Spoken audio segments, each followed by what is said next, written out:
Welcome, I'm Seema from Edufinite. In this video, I will be explaining what are different types of sentences. I will also explain how simple, compound and complex sentences are formed. I will help you to clear your concepts on the topic. Hope it is beneficial for you. If you have any queries, you can ask me in the comment section. One more thing, if you have any confusion about clauses which make up the sentences, you can check my video on them. The links are provided in the description box. Let us delve into the topic.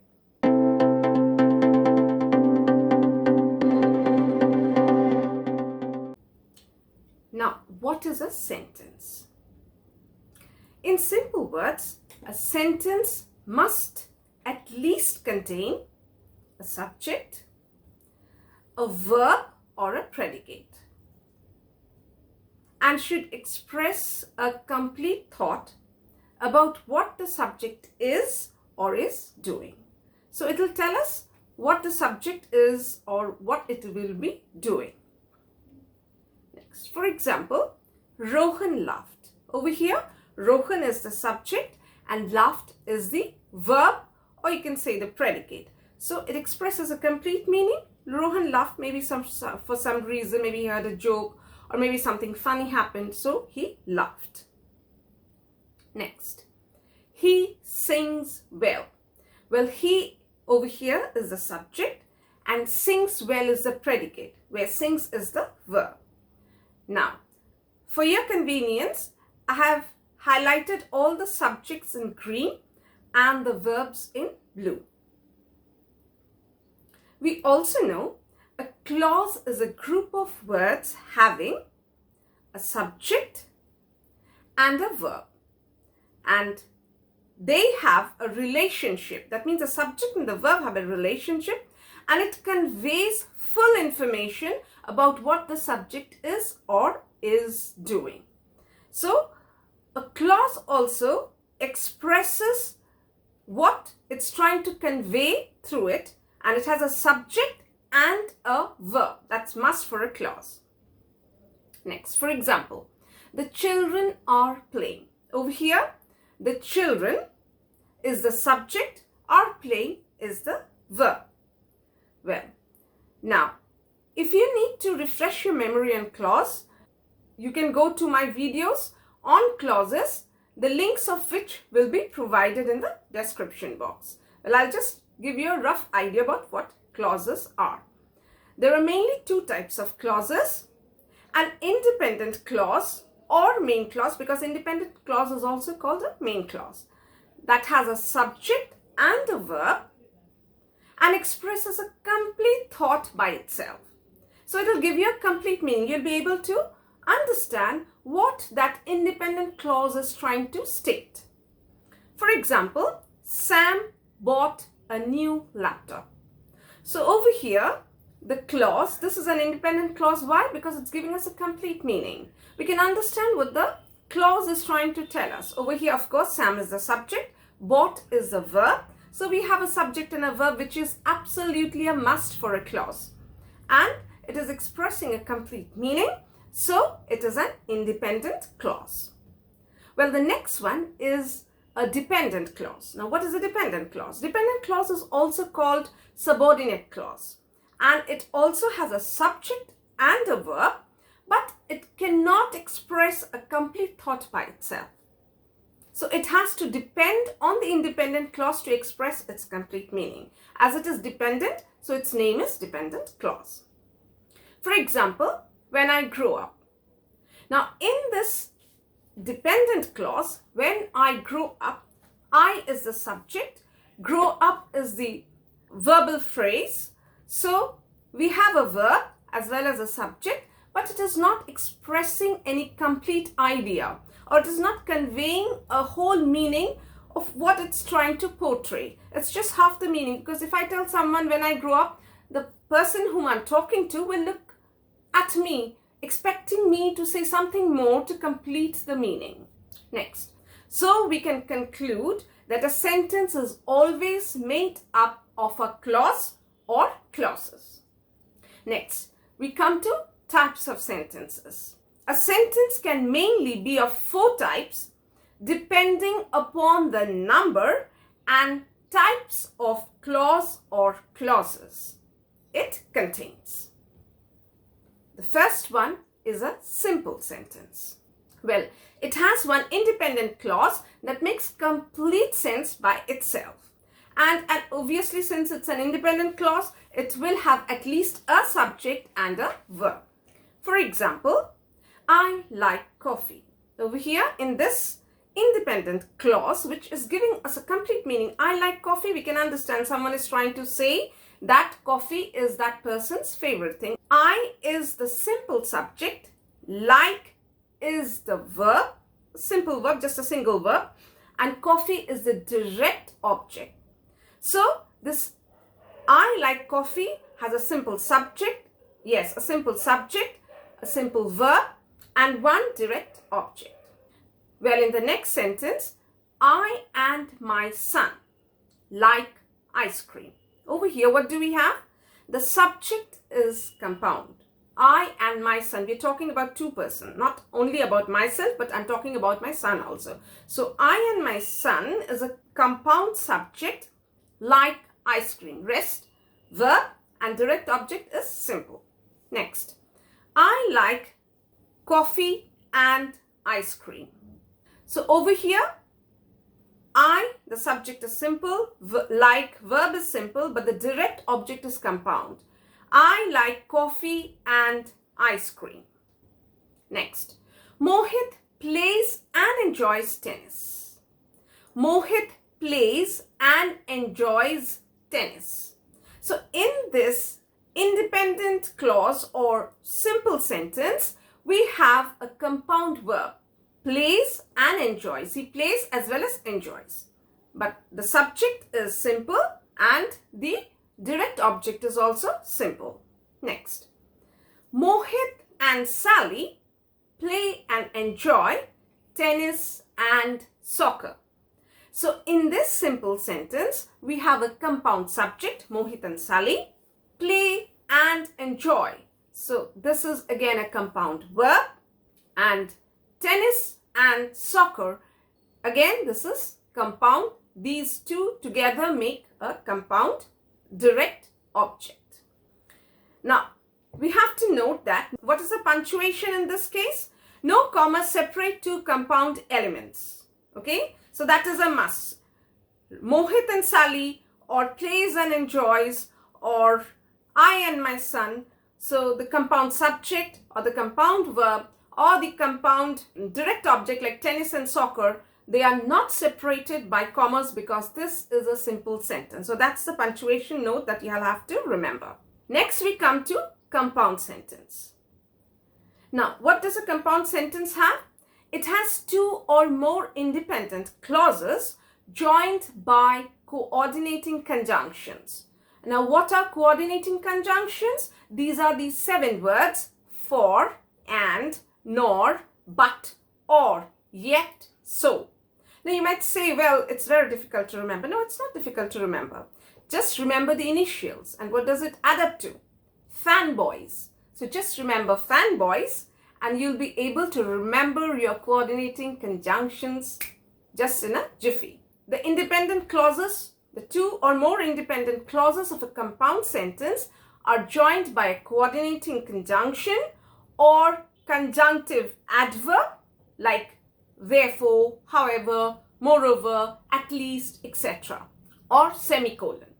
So in these 3 ways, a compound sentence is formed by joining 2 or more independent clauses. Well, each independent clause has at least a subject and a verb and makes complete sense by itself. Now let's look into some of the sentences. For example, she finished her speech and a thunderous applause reverberated through the hall. So what happened? She finished her speech. Now this is an independent clause because here she is the subject, finished is the verb, and it is giving us a complete meaning. She finished her speech. We can understand she was giving some speech and she has finished it. Next, a thunderous applause reverberated through the hall. So this again is an independent clause because a thunderous applause is the subject, and reverberated, that means echoed through the hall. So it's giving us a complete meaning. And these two clauses, what have we done? We have put them together or joined them together by a coordinating conjunction, what? And. So this is how a compound sentence is formed. Let's look into another one. I like coffee and my husband likes tea. So again, two independent clauses. I like coffee gives us complete sense. I is the subject, like is the verb, and it gives us a complete thought. My husband likes tea. That too, my husband is the subject, likes is the verb, and it gives us a complete thought or gives us a complete meaning. So these two independent clauses are joined together by the coordinating conjunction and. So I like coffee and my husband likes tea. Next, my son likes cold drinks, but my daughter likes hot drinks. So here again, two independent clauses. My son likes cold drinks and the other one is my daughter likes hot drinks. So since they are contrasting, so we have joined them by the coordinating conjunction but. Next, your advice did not make sense, yet I paid heed to it. So again, we have two independent clause. Your advice did not make sense and I paid heed to it. And we are joining both these independent clauses by the coordinating conjunction yet. Next, will you sing or will you dance? So will you sing, will you dance? These two are the independent clauses which are joined by the coordinating conjunction or. Now let's look at the punctuation note. In a compound sentence, a comma must precede the coordinating conjunction. Except when the clauses are short, then comma is optional. So what we have to do, we have to always use a comma in a compound sentence. And where must the comma be put? Just before the coordinating conjunction. So after the first independent clause finishes, we put a comma and then write the coordinating conjunction and then the second independent clause and put a full stop. That's how a compound sentence is formed. Next, now we had done so far with coordinating conjunctions. Now we'll do joining of the two independent clauses with conjunctive adverbs. Mohan enjoys tennis, however, his brother enjoys swimming. So Mohan enjoys tennis is the independent clause and his brother enjoys swimming is another independent clause joined together by the conjunctive adverb however. So this is a compound sentence. Next, it is raining heavily, therefore we will not go out for walking. So again, it is raining heavily makes sense. We will not go out for walking makes sense. So they are joined together by the conjunctive adverb therefore. Next, Sarah is beautiful, moreover she is gentle. Again, Sarah is beautiful is independent clause, gives us a full meaning. She is gentle also gives us a full meaning. So two independent clauses have been joined together by the conjunctive adverb moreover. Next, now we have to note the punctuation. What is a punctuation? In a compound sentence, a semicolon precedes the conjunctive adverb and it is then followed by a comma. So what will we do? When we finish the first independent clause, we put a semicolon. And then after the conjunctive adverb, we put a comma, as you can see in the sentences provided over here. And then we write the second independent clause and put a full stop. So that's the punctuation note of a compound sentence with conjunctive adverb. Now let's see how do we do it with semicolon. Harry studied very hard. He excelled in his exams. So two independent clauses. Harry studied very hard. He excelled in his exams. Now how did we put them together? We just put a semicolon in between them and that's how we make it a compound sentence. Well, the next one. Sonia likes tea. Her friend likes coffee. So here there is no conjunctive adverb, no coordinating conjunctions, but how have we joined them? Just by putting a semicolon.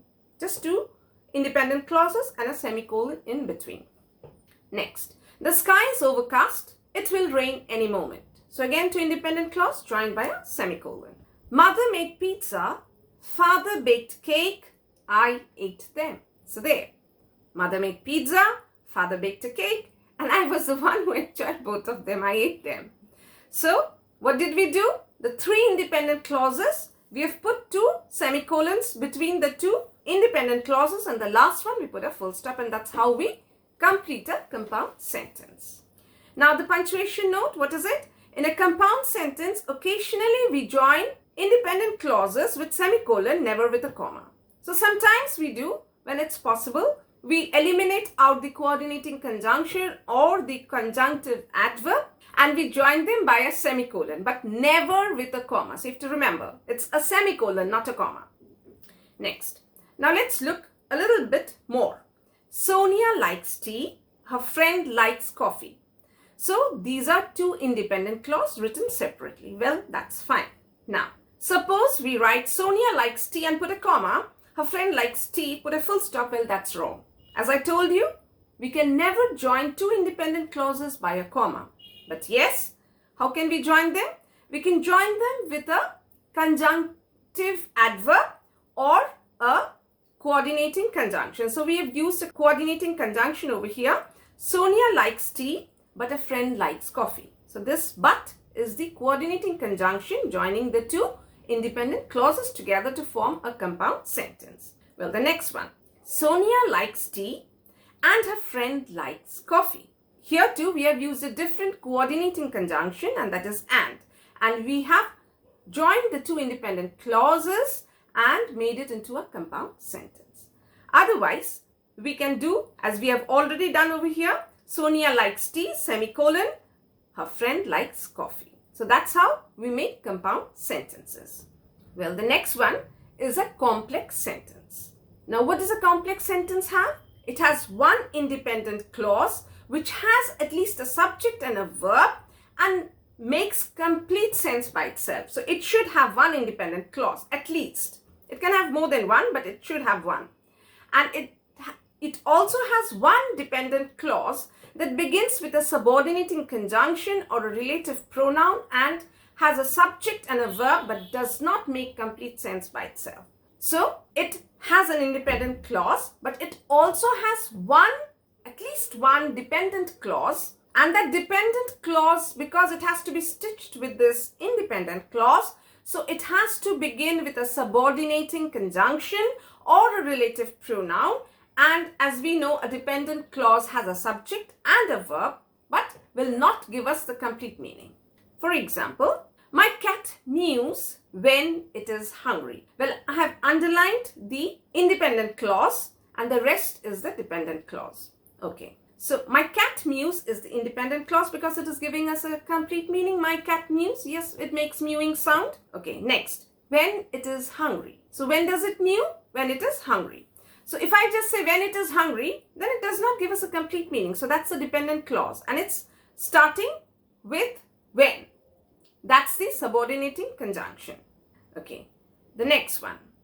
I realized I forgot to bring my phone after reaching office. So over here, which is the independent clause, the one that I've underlined. I realized I forgot to bring my phone. Well, here, as it is like a clause, it has a subject, it has a verb, and it is giving us a complete meaning. So it is an independent clause. The next one, after reaching office, is the dependent clause. Why?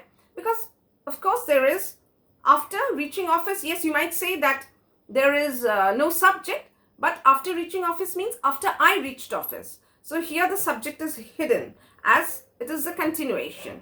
So, but it is not giving us a complete meaning. After reaching office, what? So it's not complete by itself. So therefore, the independent clause and the dependent clause, they are together, and the dependent clause has been attached to the independent clause by the subordinating conjunction when. The next, Mary missed her bus because she was late. Mary missed her bus is the independent clause, gives us the full meaning, has a subject and a verb, because she was late. Now, if I just say because she was late, that does not express a complete meaning. So that's the dependent clause. And it begins with because, which is a subordinating conjunction. So a subordinating conjunction is attached to the dependent clause, and what is it? It is then attached to the independent clause. So that's how a complex sentence is formed. Sally left for her clinic in a hurry after she got an urgent mail. So again, Sally left for a clinic in a hurry is the independent clause, gives us a complete meaning. After she got an urgent mail. After is the subordinating conjunction, and she got an urgent mail is a dependent clause. So we are following the rule. We have attached the subordinating conjunction to the dependent clause, and then it has been attached to the independent clause. So that's how a complex sentence is formed. Next, note what you have to note. After the although, as, because, before, how, if, once, since, than, that, though, till, until, when, where, whether, why are some of the common subordinating conjunctions. Well, the next one. Now we'll do with relative pronouns. Do you know the person who is knocking at the door? So here again, do you know the person? That's the independent clause. And who is knocking at the door is the dependent clause, which is preceded by the relative pronoun who. So this is a complex sentence. Next. I'm wearing the dress that I bought yesterday. I'm wearing the dress is the independent clause, giving us a full meaning. That is the relative pronoun. I bought yesterday is the dependent clause. It's not giving us a full meaning. So that's how a complex sentence is formed. Next. Sita is an exceptional student whose marks are extraordinary. So Sita is an exceptional student, full meaning. So that's the independent clause. Whose is the relative pronoun. Marks are extraordinary. Half meaning. The meaning is not clear. So that's the dependent clause. So this is how the complex sentence is formed. The dependent clause preceded by a relative pronoun attached to the independent clause. That's how the compound sentence is formed. Next. Note that, which, who, whom, whose are common relative pronouns. Now, let's look here a little bit more. Sam, although he still has his old laptop, bought a new one. So what have we done? Sam bought a new one. That's the independent clause. That's giving us a full meaning. Although is the subordinating conjunction, and he still has his old laptop.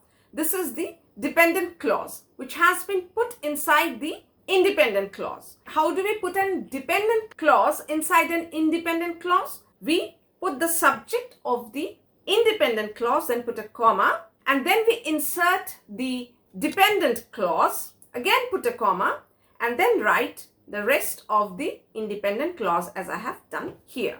So when we insert it inside, we precede the dependent clause with a comma and end it also with a comma. Well, in the next sentence, although he still has his old laptop, Sam bought a new one. So Sam bought a new one is the independent clause, although is a coordinating conjunction, and he still has his old laptop is a dependent clause, which is preceding the independent clause. Now, how can we write an independent clause before and the dependent clause after? Well, the punctuation is, with a subordinating conjunction, we write the dependent clause, then put a comma, and then write the independent clause. Next, Sam bought a new one, although he still has his old laptop. So over here, we have put the independent clause right in front, and it is followed by the dependent clause, and in between is the subordinating conjunction. So in such cases, where the dependent clause is after the independent clause and is preceded by a subordinating conjunction, we do not use any punctuation mark, like we do not use any comma or anything. Now we have learned what over here, dependent clause can be placed either before, inside, or after the independent clause. Well, now the last one, a compound complex sentence. Now what is it made up of? It has at least two independent clauses and at least one dependent clause. So two independent clauses and a dependent clause is a must for a compound complex sentence. Next. The dependent clause will be attached to the independent clause by a subordinating conjunction, and the independent clause will be attached by a coordinating conjunction or conjunctive adverb. So the dependent clause will be attached to the independent clause. How? There will be a dependent clause, okay, and two independent clauses. So the dependent clause will be attached to an independent clause by a subordinating conjunction. And the two independent clauses, if they attach to each other, will be attached by a coordinating conjunction or a coordinating adverb. So let's look into some of the sentences. Sam bought a new one, although he still has his old laptop, therefore it is a waste of money. So, Sam bought a new laptop is the independent clause. It is a waste of money is the second independent clause.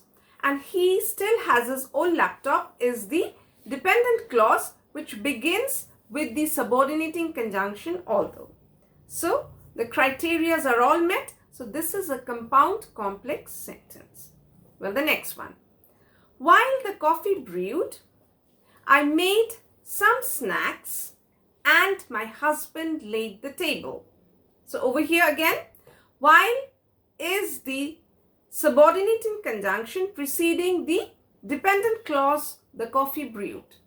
And I made some snacks is the independent clause. My husband laid the table is another independent clause. So, two independent clauses, one dependent clause, and the second independent clause is attached by the coordinating conjunction and.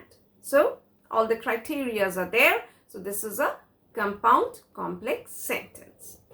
The next one. The players rejoiced together and they went to the movies after they won. So, what have we done? We have done over here is, first, the players rejoiced together is an independent clause. They went to the movies is another independent clause. So, two independent clauses and they are joined by the coordinating conjunction and.